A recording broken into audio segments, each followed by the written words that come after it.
অপরাধীদের সামনে আমলনামা যখন পেশ করা হবে, আহারে আপনি দেখবেন ওই আমলনামা দেখা অপরাধীরা দেখবেন ভয়ে থরথর করে কাঁপা শুরু করছে, চিৎকার করে কাঁদতে থাকবে আর বলতে থাকবে, মালি হাজাল কিতাব, মালি হাজাল কিতাব লা ইউগাদিরু সগীরাতান ওয়ালা কাবীরা ইল্লা আহসাহা। এটা কেমন আমলনামা, এটা কেমন আমলনামা? আমার একটা ছোট গুনাহ দেখি ছুটে নাই, একটা বড় গুনাহ দেখি ছুটে নাই, সব দেখে লেখা হয়ে গেছে। এখন আমার উপায় কি হবে? এখন আমি কেমনে বাঁচবো? চিৎকার করতে থাকবে, শুধু আওয়াজ আসবে আওয়াজ। এখন চিৎকার চেঁচামেচি করে কোনো লাভ নাই। এখন তোমার আমলনামা তুমি ধরো, বলে দেন, বলে না না গুনাহ যেহেতু বেশি ডাইন হাতে দেওয়া যাবে না, তোর বাম হাত দি। বলে দেন, বলে না এমনি না। বলে কেমনি? বলে পেছন দিয়া নিয়ে কলিজা ছিদ্র করে হাত চাপা। যেই পেছন দিয়া কলিজা ছিদ্র করে হাত পাতবে, যেই না আমলনামাটা রাখা হবে। আরে সূরা হাক্কার মধ্যে মালিক বলে আমলনামা যখন বাম হাতে রাখা হবে, ও আম্মা মান উতিয়া কিতাবাহু বিশিমালি, আমলনামা বাম হাতে পায়াই দিবে একটা চিৎকার। কি বলে কানবে? কানবে আর বলবে ফায়াকুল ইয়া লাইতানি লাম উতা কিতাবিয়া। আরে এই আমলনামা যদি আমারে না দেওয়া হইতো, ওয়ালাম আদরি মা হিসাবিয়া, আমি জানি না আমার হিসাব কি হবে। আমার আপনার তো হিসাবের কোনো চিন্তা নাই, অথচ জান্নাতের গ্যারান্টি পাওয়া আবু বকর রাদিয়াল্লাহু আনহু হিসাবের ডরে দূরে নির্জনে একা একা যায় কাঁদতেন আর বলতেন, আরে আমি হিসাব কেমনে দেব? জিহ্বাটা ধইরা টাইনা টাইনা ছিঁড়তে চাইতেন। বলে সব নষ্টের কষ্টের সমস্যার মূল তুই। যাই ওই গাছের পাতার দিকে তাকায়া তাকায়া কাঁদতেন আবু বকর আর বলতেন, ইয়া লাইতানি কুনতু ওয়ারাকা মিনাশ শাজারা তুদাদ ওয়া তুকাল। হায় আমি মানুষ না হইয়া যদি ওই গাছের পাতা হইতাম, আমি আবু বকর মানুষ না হইয়া যদি এই গাছের পাতা হইতাম, তো জীবজন্তু আমার চাবায়া চাবায়া খায়া ফেলতো, আমার আর হিসাব দেওয়া লাগতো না। এখন আমি আবু বকর হিসাব কেমনি দিব? সেদিন বান্দা ওই আমলনামা বাম হাতে নিয়ে চিৎকার করবে আর কানবে আর বলবে, ওয়ালাম আদরি মা হিসাবিয়া, আমি জানি না আমার হিসাব কি হবে। ইয়া লাইতাহা কানাতিল কাদিয়া, মৃত্যু পর্যন্তই যদি সব শেষ হয়ে যেত, তাইলে তো আজকে আর এই বিপদে পড়া লাগে না। ও দুনিয়ার টাকাওয়ালা, আজকে টাকা দিয়া বিচার পাল্টান। সেদিন চিৎকার করে করে কাঁদতে হবে আর বলতে হবে, মা আগনা আন্নি মালিয়া, আমার মাল তো আমারে বাঁচাইতে পারছে না। আজকে ক্ষমতার দাপট দিয়া বিচার পাল্টান। সেদিন চিৎকার করে করে কাঁদতে হবে আর বলতে হবে, হালাকা আন্নি সুলতানিয়া, আমার ক্ষমতাও তো এখন শেষ, আমার ক্ষমতাও তো আমারে বাঁচাইতে পারতেছে না, এখন আমার উপায় কি হবে? আল্লাহ আযাবের ফেরেশতাদেরকে ডেকে বলবেন, খুযুহু ফাগুল্লু সুম্মাল জাহিমা সাল্লু, ধর এগুলারে ধর, মেরি পড়া তাই না হেসায়া নিয়া জাহান্নামে। সুম্মা ফি সিলসিলাতিন যারউহা জিরাআন ফাসলুকু, 70 গজ লম্বা শেকল দিয়া পেঁচায়া পেঁচায়া টাইনা টাইনা নিয়ে জাহান্নামে নেওয়া হবে। হযরত আব্দুল্লাহ ইবনে আব্বাস বলেন, ওই 70 গজ লম্বা শেকল দিয়া কেমনে টানা হবে জানুনি? হযরত আব্দুল্লাহ ইবনে আব্বাস বলেন, শেকলের একটা মাথা নাকের ছিদ্র দিয়া ঢুকাইয়া নাকের ছিদ্র দিয়া ঢুকাইয়া পায়খানার রাস্তা দিয়া বের কইরা দলা মুসরা করে টাইনা টাইনা নিয়ে জাহান্নামে বালায়। রে দোস্ত, এমন কঠিন আযাবের মুখোমুখি যদি হতে না চাই, তা আমল নামা যেন বাম হাতে না আসে, দুনিয়া থেকে ব্যবস্থা করে যাই। ব্যবস্থা একটাই, গুনাহগুলা ছাড়িয়ে দিব, অতীতের গুনাহ মুছা ফেলবো ইনশাআল্লাহ। বলেন ইনশাআল্লাহ, ইনশাআল্লাহ, ইনশাআল্লাহ। তো এক নাম্বার, বলো তো ছাত্ররা, এক নাম্বার মানে কি? এক নাম্বার গুনাহ ছাড়ার সহজ রাস্তার এক নাম্বার। জবাব ঠিক মতো দিবা, বড় মুখস্থ হয় না, মুরগি বানাই দিল, আমার অভ্যাস খারাপ আছে। বলেন এক নাম্বার, কিসের এক নাম্বার? গুনাহ কেন ছাড়বো? আল্লাহকে রাজি কেন রাখবো? মৃত্যুর সময় যেন আল্লাহ ডেকে বলেন, বান্দা আমি তোমার উপর মাশা।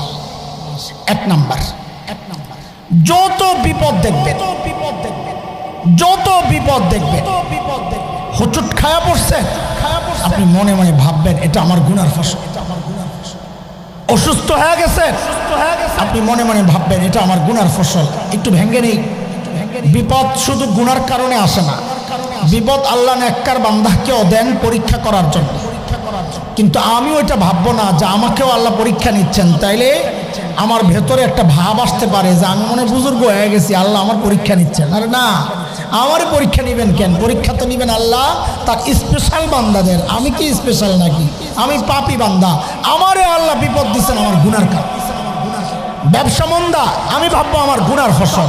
সন্তান কথা শুনে না, আমি ভাববো আমার গুনার ফসল। বিবি কথা শুনে না, আমি ভাববো আমিও তো আমার মালিকের কথা শুনি না। কিন্তু আমাদের সমস্যা কি জানেন? আমরা এগুলা ভাবতে রাজি না। বিবি কথা শোনে না, দৌড়ায় আসছে হুজুরের কাছে, হুজুর আমার বউ কথা শোনে না। তোমার বউ কথা শোনে না, আমি কি করবো? আপনাকে হুজুর গো যেই কাম ওইটাই করবেন। আর কি কাম? একটা তাবিজ দেন। আম করে আল্লাহ বানাইছে আপনার করে তাবিজ দেওয়ার জন্য, তাই না? পানি পড়া দেওয়ার জন্য আর খতম আর জানাজা পড়ার জন্য। আরে তো হুজুর কারে বেটা তাবিজ দিয়া সব কাম হয় না। প্রত্যেকটা জিনিস জোড়া লাগার জন্য তৃতীয় একটা জিনিস আছে, আল্লাহ সেটা নির্ধারণ করে রাখছেন। যেমন কাপড়ে কাপড়ে জোড়া লাগছে কি দিয়া? সুতা দিয়া। এখানে লোহায় কাজ হবে। এই কাঠে কাঠে জোড়া লাগছে কি দিয়া? লোহা দিয়ে। এখানে সুতায় কাজ হবে। ইটে ইটে জোড়া লাগছে কি দিয়া? বালি সিমেন্ট দিয়া। এখানে সুতা লোহায় কাজ হবে। দিলে দিলে জোড়াও, তাবিজ দিয়া লাগে না। বলে কি দিয়া লাগে? বলে আমি কি বলবো? দিল যে আল্লাহ বানাইছেন ওই আল্লাহকে জিজ্ঞেস করো। তো আল্লাহকে জিজ্ঞেস করছি, আল্লাহ দিলে দিলে জোড়া কি দিয়া লাগে? তো আল্লাহ সূরা মারিয়ামের মধ্যে জানায়া দিচ্ছেন, ইন্নাল্লাযীনা আমানু ওয়া আমিলুস সালিহাত সায়াজআলু লাহুমুর রাহমানু উদ্দা। আল্লাহ বলেন, বান্দা তোর ঈমান ঠিক কর, আমল ঠিক কর, দিলে দিলে মোহাব্বত আমি আল্লাহ তৈরি করে। যেই হুজুর একটু বুঝাইছেন, এখন তো রাগ হয়ে গেছে। হুজুর আপনারা না বড় খারাপ, সব জায়গায় খালি ধর্মটাই না আনে। আছে এমন মানুষ এই সমাজে, আছে এমন মানুষ। সমস্যা হুজুরদের না, সমস্যা আপনার। আপনি মনে করেন ধর্ম মসজিদের জায়গা, ধর্মের কাম মাদ্রাসায়, সব জায়গায় ধর্মে আসবে কেন? এটা আপনার সমস্যা, এটা আলেমের সমস্যা না।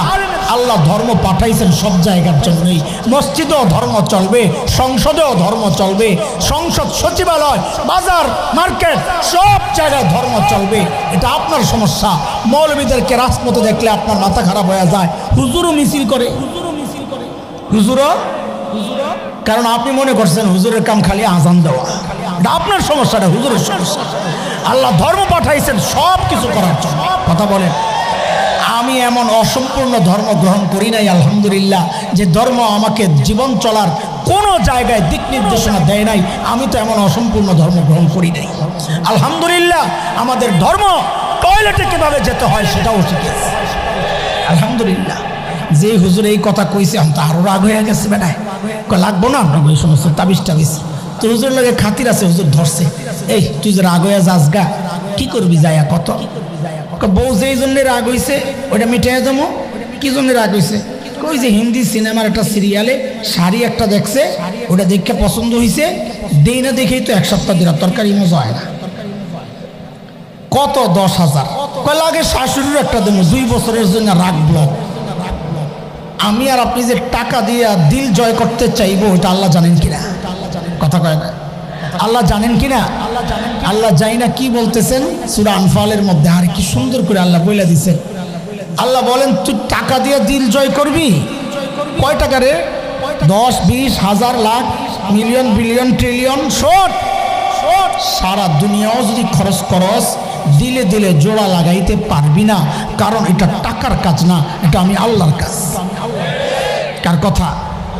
আল্লাহ বলছেন وَأَلَّفَ بَيْنَ قُلُوبِهِمْ لَوْ أَنفَقْتَ مَا فِي الْأَرْضِ جَمِيعًا مَا أَلَّفْتَ بَيْنَ قُلُوبِهِمْ وَلَكِنَّ اللَّهَ أَلَّفَ بَيْنَهُمْ إِنَّهُ عَزِيزٌ حَكِيمٌ।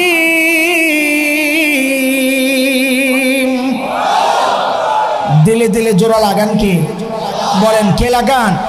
এই জন্য দোস্ত যত বিপদ দেখবো, দেখলেই মনে করবো এটা আমার গুনার ফসল।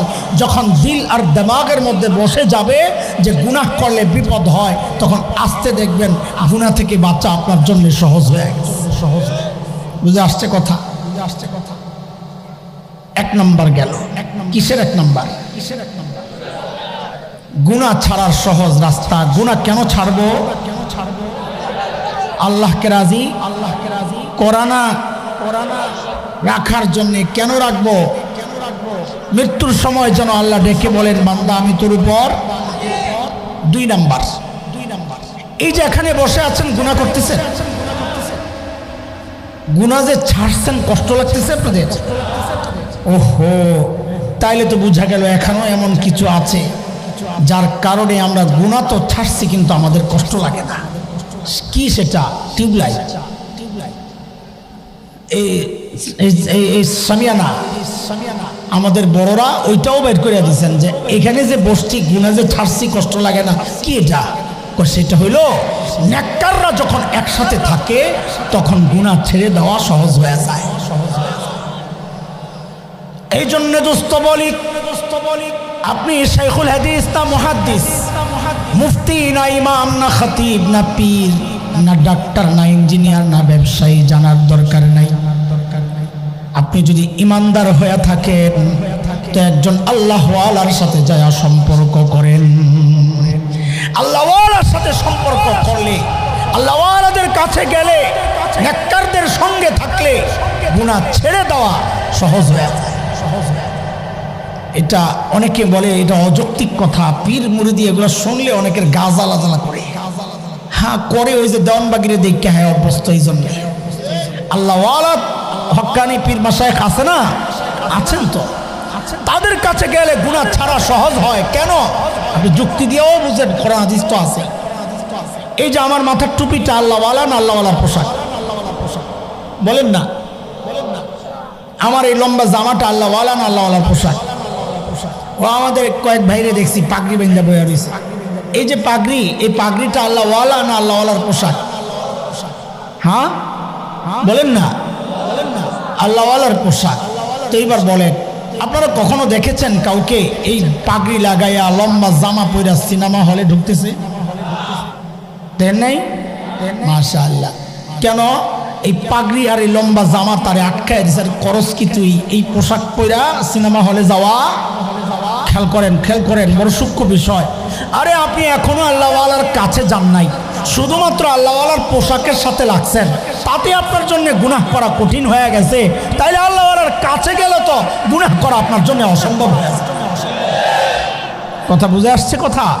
হ্যাঁ, এই জন্য দোস্ত যে কোনো একজন আল্লাহওয়ালার সাথে সম্পর্ক রাখবো, নিজের দিলের সমস্যাগুলো বলবো, তিনি চিকিৎসা দিবেন, সেইভাবে চলবো, তো ইনশাল্লাহ দেখবো গুনাহ ছেড়ে দেওয়া আমাদের জন্য সহজ হয়ে গেছে। সহজ হয়ে গেছে।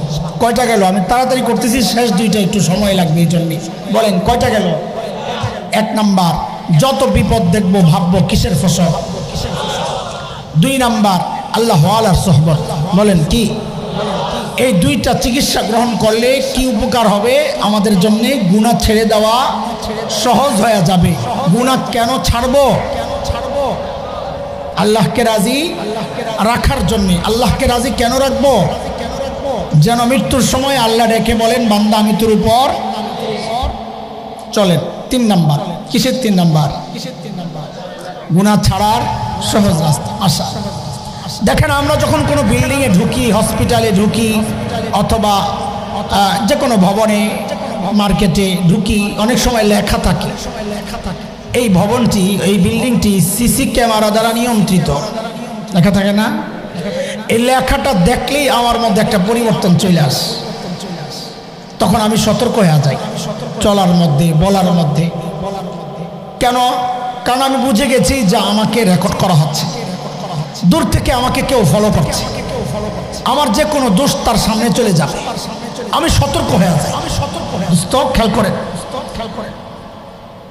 গুনাহ করার সময় খালি এই অনুভূতিটা দিল আর দিমাগের মধ্যে একবার যদি বসায়া নিতে পারে যে আমি যখন গুনাহ করি তো আল্লাহর লাগানো 1টা 2টা না, 8টা সিসি ক্যামেরা আমাকে চারদিক থেকে পাহারা দিচ্ছে। কয়টা সিসি ক্যামেরা বলেন? আমি সিসি ক্যামেরা বলেছি বুঝানোর জন্য। শরীয়তের ভাষা হচ্ছে সাক্ষী। আমার চারপাশে কয় সাক্ষী বলেন? কয় সাক্ষী? মনে রেখেন, এই 8 সাক্ষী আল্লাহর আদালতে আমাদের বিরুদ্ধে সাক্ষী দিবে। নাউজুবিল্লাহ। এই সাক্ষীগুলা মুখস্থ করে দিল আর দিমাগের মধ্যে বসান। তো গুনাহ করার সময় খালি চিন্তা করবেন, ও তাকায় রয়েছে এক সাক্ষী, ওই যে ওই পাশে আরেক সাক্ষী, ওই যে এদিকে আরেক সাক্ষী, চারদিক থেকে সাক্ষী আপনাকে ডাকতে থাকবে, এরে আল্লাহর বান্দা তুই যে গুনাহ করছিস আমি কিন্তু ছাড়বো না, আল্লাহর আদালতে কিন্তু তোর বিরুদ্ধে সাক্ষী দিয়ে দেব। সাক্ষী কয়টা? কোরআন হাদিসের যে সিরিয়াল, সেই সিরিয়াল ঠিক রেখে আমি বলবো না, আমি আপনাদের যেন মুখস্থ রাখা সহজ হয় সেইভাবে বলবো ইনশাআল্লাহ। নিচের থেকে উঠাইতে চাই, একদম নিচের থেকে। 1 নাম্বার সাক্ষী জমিন। বলেন সবাই, বলেন।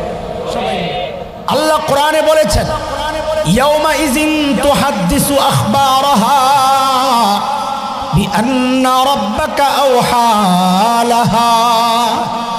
সেদিন জমিন কথা বলবে, আল্লাহ আমার উপর দাঁড়ায়া দাঁড়ায়া গুনাহ করছে, আমি সাক্ষী। যদি জমিনের সাক্ষী থেকে বাঁচতে চান, একটা রাস্তা আছে। বলে কি রাস্তা? বলে জমিন ছাইরা দূরে কোথাও চলে যান। সম্ভব? এই জমিন ছাইরা যাওয়া সম্ভব? আল্লাহ বলেছেন সূরা রহমানের মধ্যে, ইয়া মাশারাল জিন্নি ওয়াল ইনস ইন ইসতাতা'তুম আন তানফুযু মিন আকতারিস সামাওয়াতি ওয়াল আরদ ফানফুযু লা তানফুযুনা ইল্লা বিসুলতান।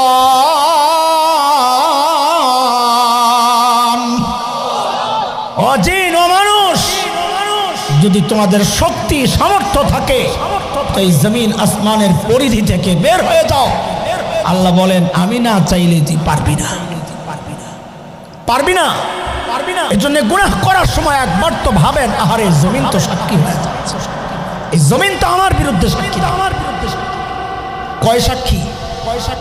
বলেন কয় সাক্ষী? 1 নাম্বার, 2 নাম্বার সাক্ষী পা, 2 নাম্বার, 3 নাম্বার সাক্ষী হাত। বলে নিচের থেকে ওঠান। 1 নাম্বার সাক্ষী, 2 নাম্বার, 3 নাম্বার। কোরআনের কথা সূরা ইয়াসিনে মালিক বলেন, আল ইয়াওমা নাখতিমু আলা আফওয়াহিহিম ওয়া তুকাল্লিমুনা আইদিহিম ওয়া তাশহাদু আরজুলুহুম বিমা কানু ইয়াকসিবুন।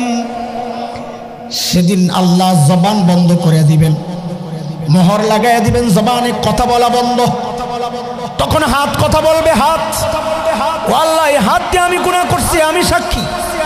পা কথা বলবে, পা, ও আল্লাহ এই পা দিয়ে আমি গুনাহ করছি, আমি সাক্ষী। কই কই গেছেন হাইটা হাইটা গুনাহ করার জন্য, পা কথা বলবে। কি কি জায়গায় হাত দিয়া গুনাহ করছেন, হাত কথা বলবে, জমিন কথা বলবে। কয় সাক্ষী গেল বলেন? বলেন তো 1 নাম্বার, 2 নাম্বার, 3 নাম্বার, 4 নাম্বার সাক্ষী কান। বলেন 4 নাম্বার সাক্ষী। 5 নাম্বার সাক্ষী চোখ। বলেন 6 নাম্বার সাক্ষী চামড়া। বলেন 4 নাম্বার সাক্ষী, 5 নাম্বার সাক্ষী 6 নম্বর সাক্ষী সূরা হামিম আস-সাজদার মধ্যে আসছে। আল্লাহ বলেন, আয়াত 22-20 এগুলো পড়লে পাবেন। আল্লাহ বলেন, হাত্তা ইযা মা জাউহা শাহিদা আলাইহিম সামউহুম ওয়া আবসারুহুম ওয়া জুলুদুহুম বিমা কানু ইয়া'মালুন।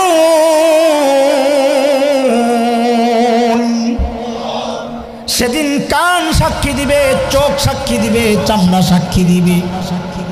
এরে যুবক ভাই আমার, অন্ধকার ঘরের মধ্যে একা একা যখন মোবাইলে গুনাহ করি, আমি তো মনে মনে চিন্তা করি দুনিয়ার কেউ তো দেখে না, মালিক যেন সেই আমাকে আর তোমাকে ডেকে ডেকে বলছেন, বান্দারে কারো দেখার তো দরকার নাই, যে চোখ দিয়া তুই গুনাহ করতেছস ওই চোখ আমার কাছে তোর বিরুদ্ধে সাক্ষী দিবে।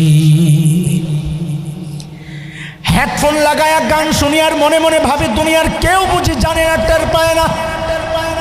আল্লাহ যেন সেই আমাকে আর আপনাকে ডেকে ডেকে বলছেন, বান্দারে দুনিয়ার কারো জানার দরকার নাই, যে কান দিয়া তুই গুনাহ করতেছস ওই কানও তো আমার কাছে তোর বিরুদ্ধে সাক্ষী দিবে। তুই পালায়া যাবি কোথায়? চামড়া কথা বলবে, চামড়া মানুষ চামড়াকে জিজ্ঞেস করবে, রে চামড়া তোরে কত ঘষা মাজা কইরা যত্ন নিলাম, তুই আমার বিরুদ্ধে কেন সাক্ষী দিলি? ওয়াকালু লিজুলুদিহিম লিমা শাহিদতুম আলাইনা ক্বালু আনতাকানাল্লাহ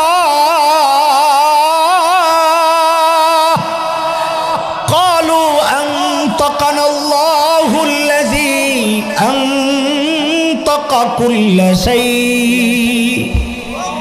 চামড়া কথা বলবে, চামড়া বলবে আমার কি দোষ যে আল্লাহ সব কিছুকে কথা বলার সামর্থ্য দিয়েছেন, ওই আল্লাহ আমাকেও কথা বলার শক্তি দিয়া তোমার বিরুদ্ধে সাক্ষী দেওয়ার হুকুম করেছেন, আমি করব কি? কয় সাক্ষী গেল বলে? মোট সাক্ষী কয়টা? 1 number, 2 number, 3 number, 4 number, 5, 6, 7 number সাক্ষী কিরামান কাতিবিন। এটা পরীক্ষা লই আপনার। কিরামান কোন কান্দে থাকে? ডাইন কান্দে। আর কাতিবিন থাকে বাম কান্দে। দেখছেন, আমি জিজ্ঞেস না করতাম আপনারা এই ভুলের মধ্যেই তো থাকতেন। কিরামান মানি হচ্ছে সম্মানিত, কাতিবিন মানি লেখক, লেখকগণ। তো কিরামান কাতিবিন কারো নাম না, টোটালটা মিললে অর্থ হয় সম্মানিত লেখকগণ। ডান পাশে যে থাকে সেও কিরামান কাতিবিন, বাম পাশে যারা থাকে তারাও কিরামান কাতিবিন। আমাদের এই সমাজে ভুল একটা চালু আছে যে কিরামান ডান কান্দে, কাতিবিন বাম কান্দে। কথাটা বুঝে আসছেনি আপনাকে? এই ভুল আর করা যাবে না, ঠিক আছে না? ইনশাআল্লাহ। না বললে কোত্থেকে জানবেন? শরম পায়েন না, জানার মধ্যে কোনো শরম নাই, না জানার মধ্যে শরম। এতদিন জানি নাই, এটা শরম। এখন জানলাম, এটা গর্ব। আলহামদুলিল্লাহ, একটা সঠিক জিনিস জানতে পারলাম, ঠিক আছে? ওয়া ইন্না আলাইকুম লাহাফিজিন কিরামান কাতিবিন ইয়ালামুনা মা তাফআলুন।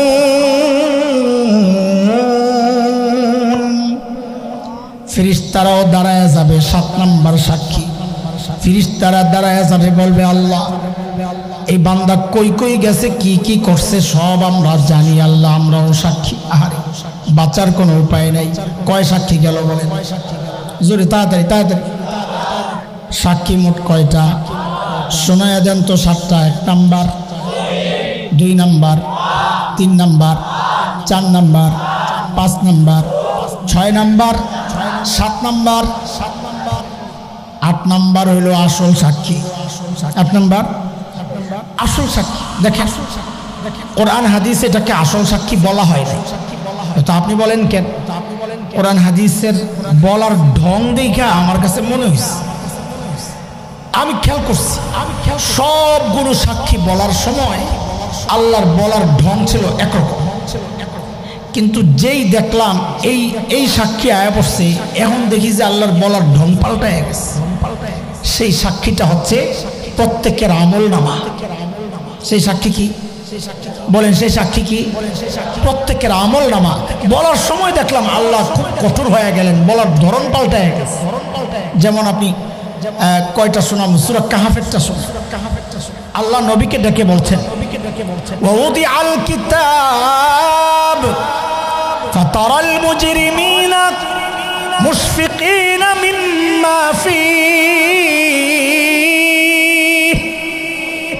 নবী আমার অপরাধীদের সামনে আমলনামা যখন পেশ করা হবে, আহারে আপনি দেখবেন ওই আমলনামা দেখা অপরাধীরা দেখবেন ভয়ে থরথর করে কাঁপা শুরু করছে,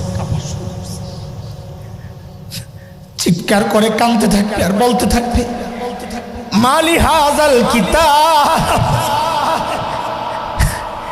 মালি হাযাল কিতাব লা ইউগাদিরু সগীরাতান ওয়ালা কাবীরা ইল্লা আহসাহা। এটা কেমন আমলনামা, এটা কেমন আমলনামা? আমার একটা ছোট গুনাহ দেখি ছুটে নাই, একটা বড় গুনাহ দেখি ছুটে নাই, সব দেখে লেখা হয়ে গেছে। এখন আমার উপায় কি হবে? এখন আমি কেমনে বাঁচবো? চিৎকার করতে থাকবে, শুধু আওয়াজ আসবে আওয়াজ। এখন চিৎকার চেঁচামেচি করে কোনো লাভ নাই। এখন তোমার আমলনামা তুমি ধরো, বলে দেন, বলে না না গুনাহ যেহেতু বেশি ডাইন হাতে দেওয়া যাবে না, তোর বাম হাত দি। বলে দেন, বলে না এমনে না। বলে কেমনে? বলে পেছন দিয়া নিয়ে কলিজা ছিদ্র করে হাত চাপা। যেই পেছন দিয়া কলিজা ছিদ্র করে হাত পাতবে, যেই না আমলনামাটা রাখা হবে। আরে সূরা হাক্কার মধ্যে মালিক বলে আমলনামা যখন বাম হাতে রাখা হবে, ও আম্মা মান উতিয়া কিতাবাহু বিশিমালি, আমলনামা বাম হাতে পায়াই দিবে একটা চিৎকার। কি বলে কানবে? কানবে আর বলবে ফায়াকুল ইয়া লাইতানি লাম উতা কিতাবিয়া। আরে এই আমলনামা যদি আমারে না দেওয়া হইতো, ওয়ালাম আদরি মা হিসাবিয়া, আমি জানি না আমার হিসাব কি হবে। আমার আপনার তো হিসাবের কোনো চিন্তা নাই, অথচ জান্নাতের গ্যারান্টি পাওয়া আবু বকর রাদিয়াল্লাহু আনহু হিসাবের ডরে দূরে নির্জনে একা একা যায় কাঁদতেন আর বলতেন, আরে আমি হিসাব কেমনে দেব? জিহ্বাটা ধইরা টাইনা টাইনা ছিঁড়তে চাইতেন। বলে সব নষ্টের কষ্টের সমস্যার মূল তুই। যাই ওই গাছের পাতার দিকে তাকায়া তাকায়া কাঁদতেন আবু বকর আর বলতেন, ইয়া লাইতানি কুনতু ওয়ারাকা মিনাশ শাজারা তুদাদ ওয়া তুকাল। হায় আমি মানুষ না হইয়া যদি ওই গাছের পাতা হইতাম, আমি আবু বকর মানুষ না হইয়া যদি এই গাছের পাতা হইতাম, তো জীবজন্তু আমার চাবায়া চাবায়া খায়া ফেলতো, আমার আর হিসাব দেওয়া লাগতো না। এখন আমি আবু বকর হিসাব কেমনে দিব? সেদিন বান্দা ওই আমলনামা বাম হাতে নিয়ে চিৎকার করবে আর কানবে আর বলবে, ওয়ালাম আদরি মা হিসাবিয়া, আমি জানি না আমার হিসাব কি হবে। ইয়া লাইতাহা কানাতিল কাদিয়া, মৃত্যু পর্যন্তই যদি সব শেষ হয়ে যেত, তাইলে তো আজকে আর এই বিপদে পড়া লাগে না। ও দুনিয়ার টাকাওয়ালা, আজকে টাকা দিয়া বিচার পাল্টান, সেদিন চিৎকার করে করে কাঁদতে হবে আর বলতে হবে, মা আগনা আন্নি মালিয়া, আমার মাল তো আমারে বাঁচাইতে পারছে না। আজকে ক্ষমতার দাপট দিয়া বিচার পাল্টান, সেদিন চিৎকার করে করে কাঁদতে হবে আর বলতে হবে, হালাকা আন্নি সুলতানিয়া, আমার ক্ষমতাও তো এখন শেষ, আমার ক্ষমতাও তো আমারে বাঁচাইতে পারতেছে না, এখন আমার উপায় কি হবে? আল্লাহ আযাবের ফেরেশতাদেরকে ডেকে বলবেন, খুযুহু ফাগুল্লু সুম্মাল জাহিমা সাল্লু, ধর এগুলারে ধর, বেড়ি পড়া, তাই না হেসায়া নিয়া জাহান্নামে। সুম্মা ফি সিলসিলাতিন যারউহা জিরাআন ফাসলুকু,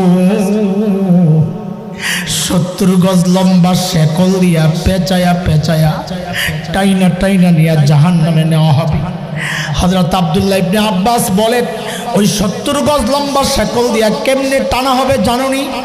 হযরত আব্দুল্লাহ ইবনে আব্বাস বলেন, শেকলের একটা মাথা নাকের ছিদ্র দিয়া ঢুকাইয়া